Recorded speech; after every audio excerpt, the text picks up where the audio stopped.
Hey, it is Kitty for Kenny's Audiophile Record Reviews. Thank you very much for viewing my channel. Please like and subscribe. I'd really appreciate that. In this video, I'm going to give my second top 10 jazz albums of all time. My second, I guess you'd call it my second team. I did a favorite top 10 jazz albums of all time video. That will be in the that link to that video will be in the description below. I already did my top 10. This is like my second top 10. You know, I have in some of these sports leagues, they have like a first team and a second team. Well, this is my second team. Now, for those of you who have seen my first video of my favorite top 10 jazz albums of all time, maybe you can compare and contrast my second team to my first team, and maybe you can discuss which one is the best. But my first top 10 is a more diverse mix of jazz record. It's more widespread, and it's a cross-section, what I truly love about jazz. But this is my second top 10, and this, what I'm going to present, is in no particular order, by the way. It's not 1 to 10. It's just in random order. I'm going to go through these somewhat quickly. I'm maybe do some reviews on these records down the line. But this is just brief mentions of my second top 10, my second team of top 10 records in jazz. Leave your comments in the comment section below. Like I said, my first top 10, my favorite top 10, that link to that video is in the description below. But I'm going to get started with Steamin' with Miles Davis. I just enjoy and love this mono record. I listened to this on a mono cartridge, and it just sounds fabulous.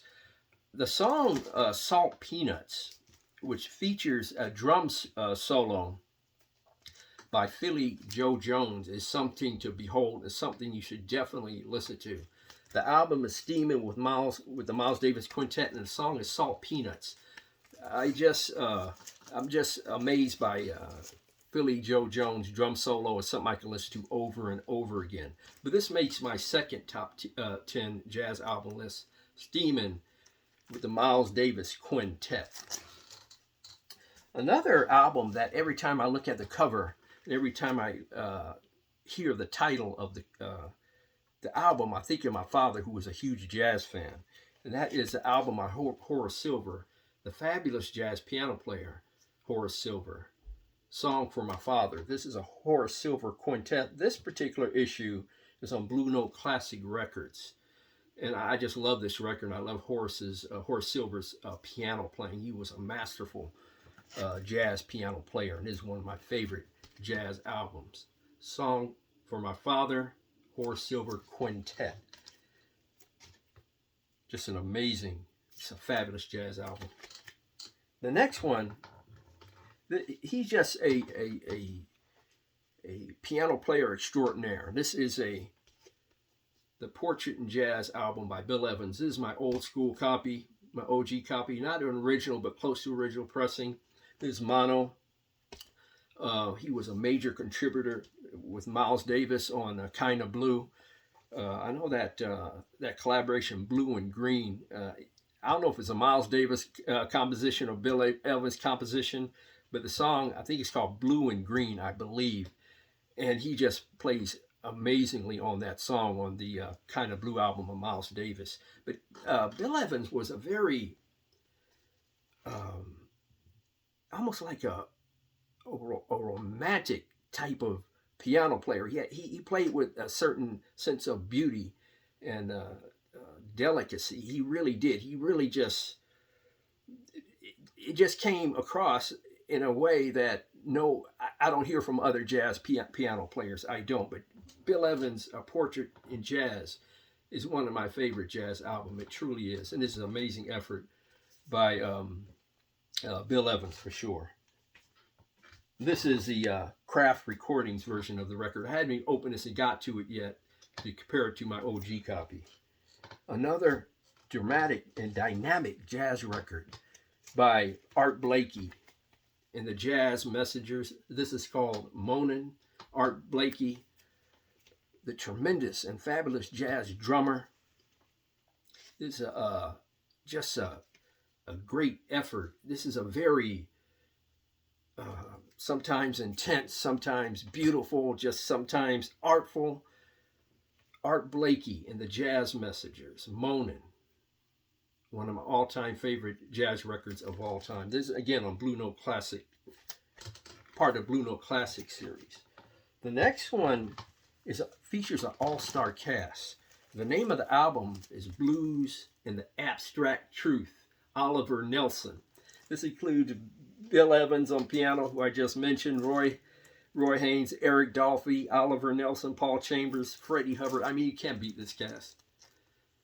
And the song Blues and Abstract Truth is one of my favorite jazz compositions of all time. And this is also one of my favorite songs to a jazz song of all time, Blues and Abstract Truth. This is part of the Acoustic Sound series, the Impulse Jazz Acoustic Sound series. Fabulous record. The next one is a record, I think could have been issued in the early 50s, maybe around 1951.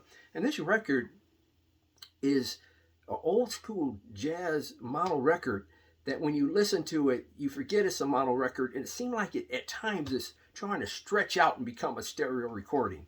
That's how amazing this recording is. And it is Masterpieces by Duke Ellington. Now, this is my OG copy. It's not an original copy. I'll show you the label. It's not a OG copy, I don't think, but I've had this particular copy for several decades. Sounds fabulous, but what beats this one is the one issued by Analog Productions. This is a 45 RPM version of the record. An amazing big band effort by Duke Ellington that all should hear.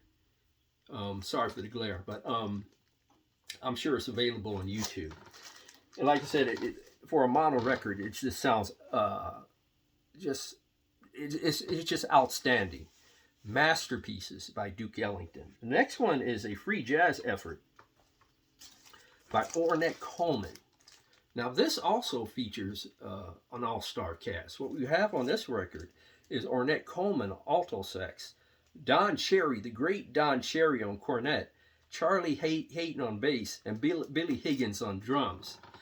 In my first jazz top 10, Don Cherry is featured in that top 10. He has an album called Symphony for Improvisers, and that is a great free jazz piece, and that had to make my first top 10. You should listen to Don Cherry's Symphony for Improvisers if you can find it on YouTube. Outstanding free jazz piece by Ornette Coleman. I believe this was issued in 1959. This one is issued in the late 50s as well, and this particular record has that strict and hard left and right, stereo mix with very little of the mix in the center. But this album, this effort, the performance on this record, the stereo record, by the way, makes you forget about that. That's how fabulous this record is. This effort by Art Pepper meets rhythm section. It features Red Garland, Paul Chambers, and Philly Joe Jones on drums. A fantabulous effort. A stereo record that, like I said, it wasn't, like I said, there's not a great deal of information, sound in the center of the sound stage. It's mostly strict left and strict right and strict left. The performance is great anyway, and you're so deep and into the performance and grooving and vibing to performance, you forget about all that stereo stuff. Fabulous recording by Art Pepper and the rhythm section. Another mono record I have coming up, and when I listen to this record, as I was recording this video, I was listening to it last night, and it's a mono record, but you feel like you're in a jazz club when you listen to this record. It's so great. And again, you forget about its mono, and the playing is just clear, and it's just amazing jazz effort.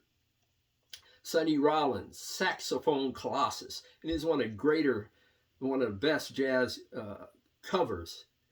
album covers I've ever seen. It's just a very artful and beautiful jazz cover.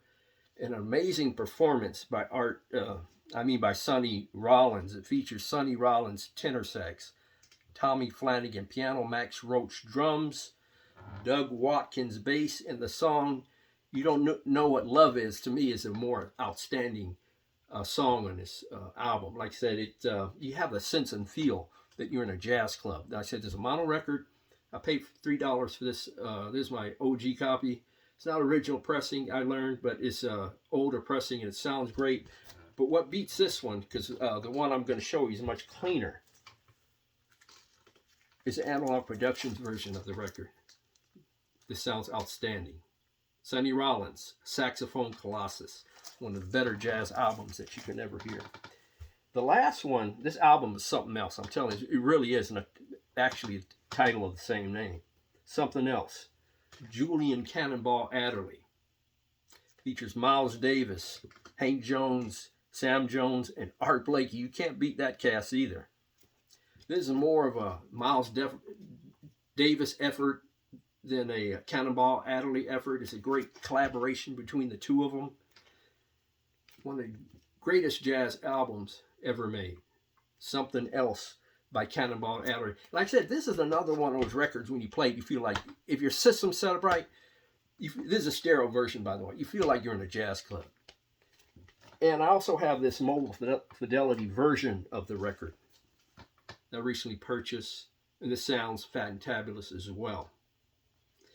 But that is my second top 10. Like I said, if I would, that's my second team. So you out there can compare, can contrast my first top 10 jazz albums, which is my favorite. It's just my first top 10 is more of a mix, more of a cross section of the variety of jazz I like and love and enjoy. And this is my second top 10, or my second team, a more classical, more strict, more